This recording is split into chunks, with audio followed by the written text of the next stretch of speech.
Halo guys, Assalamualaikum warahmatullahi wabarakatuh. Kembali lagi di channel saya, Diari Bansos. Sahabat YouTube, bagaimana kabarnya hari ini?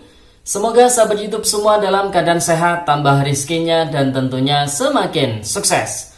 Pada kesempatan kali ini saya akan menginformasikan kepada sahabat YouTube semua tentang positif bantuan sosial ini resmi terhapus. 300.000 lebih para KPM bantuan ini tidak dapat bansos lagi.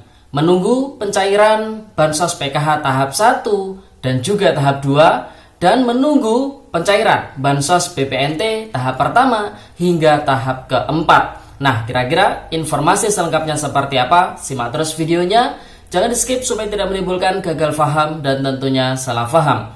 Bagi yang baru gabung dan baru kenal dengan channel Diari Bansos, saya ucapkan selamat datang dan terima kasih banyak. Saya mohon bantuannya kepada sahabat YouTube semua untuk terus mendukung channel Diari Bansos dengan cara like, share, komen, dan tentunya silahkan di subscribe channelnya, aktifkan notifikasi loncengnya supaya sahabat YouTube semua tidak ketinggalan di video-video terbaru dari channel Diari Bansos ini. Dan silahkan di share ke grup-grup media sosial sahabat YouTube semua apabila video kali ini bermanfaat.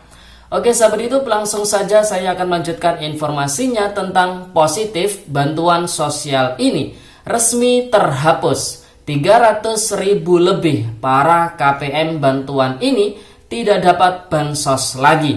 Menunggu pencairan bansos PKH tahap 1 hingga tahap 2 dan menunggu pencairan bansos BPNT tahap 1 hingga tahap keempat. Nah, kira-kira informasi selengkapnya seperti apa? Langsung saja ya sahabat YouTube. Di tahun 2023 ini, Kementerian Sosial Republik Indonesia mengalami penurunan anggaran ya sahabat YouTube. Di mana apabila dibandingkan dengan tahun 2022, ada sekitar 1,1 triliun rupiah anggaran dari Kemensos ini turun ya sahabat YouTube. Di mana anggaran di tahun 2022 ada sekitar 79,3 triliun rupiah, sedangkan di tahun 2023 ada 78,1 triliun rupiah. Jadi ada penurunan anggaran ya sahabat YouTube. Dan karena penurunan anggaran ini akhirnya berefek dengan beberapa bantuan sosial yang tentunya dikurangi para penerima manfaatnya dan juga bahkan ada yang terhapus ya sahabat YouTube.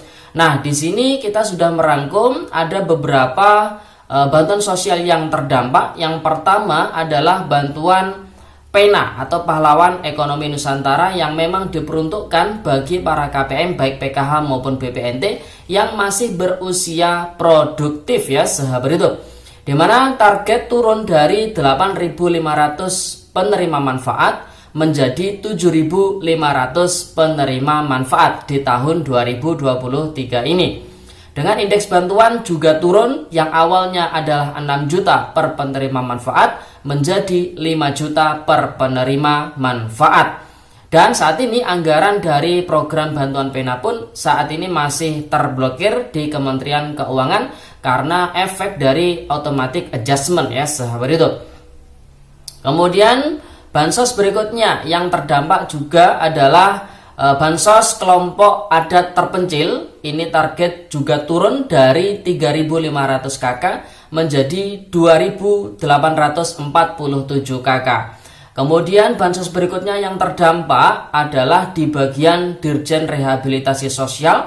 Anggaran bansos tahun 2023 berkurang sebesar 480 miliar, mencakup hilangnya beberapa bantuan dan termasuk bantuan yatim piatu non-COVID.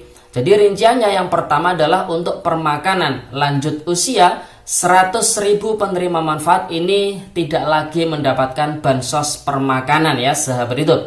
Dimana dari para penerima manfaat bansos permakanan lansia ini juga sebagian besar terdiri dari KPM, PKH maupun BPNT. Sehingga aturannya apabila mereka sudah mendapatkan bansos permakanan, maka bansos PKH dan juga BPNT-nya include ke bansos permakanan ya. Semoga saja yang ini yang hilang atau yang tidak mendapatkan bansos lagi sebanyak 100.000 penerima manfaat apabila mereka sebelumnya menerima BPNT ataupun PKH, nah mereka semoga saja bisa kembali ke PKH ataupun BPNT-nya ya sahabat YouTube.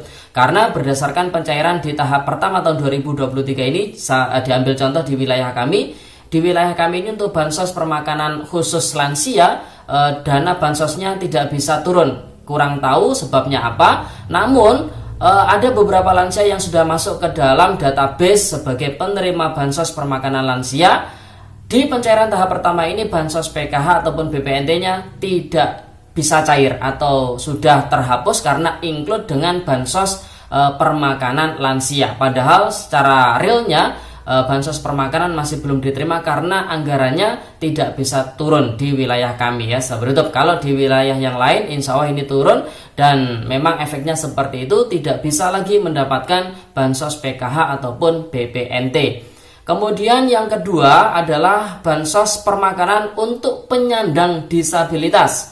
Ini yang terdampak ada 33.774 penerima manfaat yang tidak lagi mendapatkan bansos permakanan. Nah, ini dengar-dengar untuk bansos permakanan di tahun 2023 ini yang awalnya perharinya adalah Rp21.000 menjadi Rp30.000, dan untuk pengantaran yang awalnya ini Rp1.000 menjadi Rp2.000. Jadi ada peningkatan anggaran, namun realisasinya nanti seperti apa ya kita lihat saja ya sahabat, karena dengar-dengar realisasinya nanti akan ada di pertengahan tahun atau di bulan Juni. Kemudian bansos ketiga yang terdampak adalah bansos yatim piatu atau YAPI non COVID, dan ini termasuk tambahan ya, sebanyak 378.745 penerima manfaat. Jadi bansos ini yang terhapus ya. Jadi hampir seluruh penerima manfaat yang berasal dari yatim piatu non COVID. Nah, ini sebanyak 378.745 penerima manfaat ini tidak dapat bansosnya ya sahabat YouTube. Nah, jadi itu ya beberapa bansos yang terdampak karena efek penurunan anggaran di Kementerian Sosial Republik Indonesia, dan juga yang terdampak lagi adalah bantuan RST Rumah Sejahtera Terpadu. Ini target ada 10.600 keluarga penerima manfaat. Di tahun 2023 turun menjadi 3.250 penerima manfaat. Jadi hampir semua bantuan sosial yang ada di Kementerian Sosial Republik Indonesia kecuali PKH dan BPNT itu mengalami penurunan dan bahkan ada yang terhapus, yaitu bantuan YAPI non COVID sahabat YouTube. Sedangkan untuk bansos PKH dan juga BPNT ini tidak ada penurunan, namun dari segi para penerima manfaatnya tentu ini setiap bulan kan diverifikasi oleh pemerintah daerah, ada yang layak, ada yang sudah tidak layak. Oleh sebab itu para penerima manfaat setiap tahapnya baik PKH maupun BPNT ini pasti akan berubah-ubah tergantung kondisi ya data di lokasi tersebut atau di daerah tersebut, apakah penerima manfaatnya ini ada yang sudah tidak layak lagi atau semuanya masih layak. Jadi perubahannya dari situ ya sahabat itu. Nah, kemudian saat ini kita sedang menunggu tentunya proses pencairan bansos PKH untuk tahap pertama ini bagi para KPM PKH ataupun BPNT yang masih belum cair di tahap pertama ini ya. Jadi menunggu pencairan bantuan PKH tahap pertama dan juga BPNT tahap 1-2 untuk yang lewat KKS dan tahap 1-2-3 untuk yang lewat PT Pos Indonesia. Nah, tentunya bagi mereka yang sudah cair, harapannya saat ini lagi menunggu proses pencairan bansos PKH tahap 2, yang mana prediksi dari kita ini dicairkan di bulan Mei insya Allah ya hingga bulan Juni. Kemudian untuk yang BPNT-nya yang sudah cair tentunya baik yang lewat KKS ataupun yang lewat PT Pos Indonesia menunggu proses pencairan tahap 3 hingga tahap 4 yang lewat KKS ataupun yang lewat PT Pos Indonesia yang menunggu tahap yang keempat dicairkan. Nah, tentunya prediksi dari kita ini sebentar lagi ya sahabat YouTube untuk bantuan BPNT-nya ya kemungkinan nanti di bulan Mei ya sahabat YouTube, atau bahkan nanti di akhir bulan April akan ada proses penyaluran. Ya semuanya masih belum ada kejelasan, tapi yang jelas mari kita berpositif thinking. Insya Allah nanti ketika ada progres terkait dengan penyaluran bansos baik PKH maupun BPNT pasti akan kita sampaikan melalui channel kita ini, yaitu channel Diari Bansos. Oke sahabat YouTube, jadi itu ya, semoga videonya bermanfaat. Dan sekali lagi saya sampaikan, apabila ada yang menyampaikan ataupun yang memposting PKH tahap 2 sudah cair dan lain sebagainya, itu informasi yang masih belum bisa dipertanggungjawabkan karena saat ini pun Kemensos lagi berpusat untuk menyelesaikan bansos PKH tahap pertama. Dan juga mungkin ada yang menyampaikan bansos BPNT tahap 3, tahap 4 sudah cair. Jadi itu perlu dipertanyakan juga karena saat ini Kemensos juga masih fokus untuk penyaluran bansos BPNT tahap pertama hingga tahap kedua untuk yang lewat KKS dan yang lewat PT Pos Indonesia, yaitu tahap 1 hingga tahap yang ketiga, sahabat YouTube. Oke sahabat YouTube, itu informasi yang bisa kita sampaikan pada video kali ini. Semoga videonya bermanfaat dan sampai jumpa di video Diari Bansos terbaru berikutnya. Sekian, terima kasih. Salam PKH. Wassalamualaikum warahmatullahi wabarakatuh.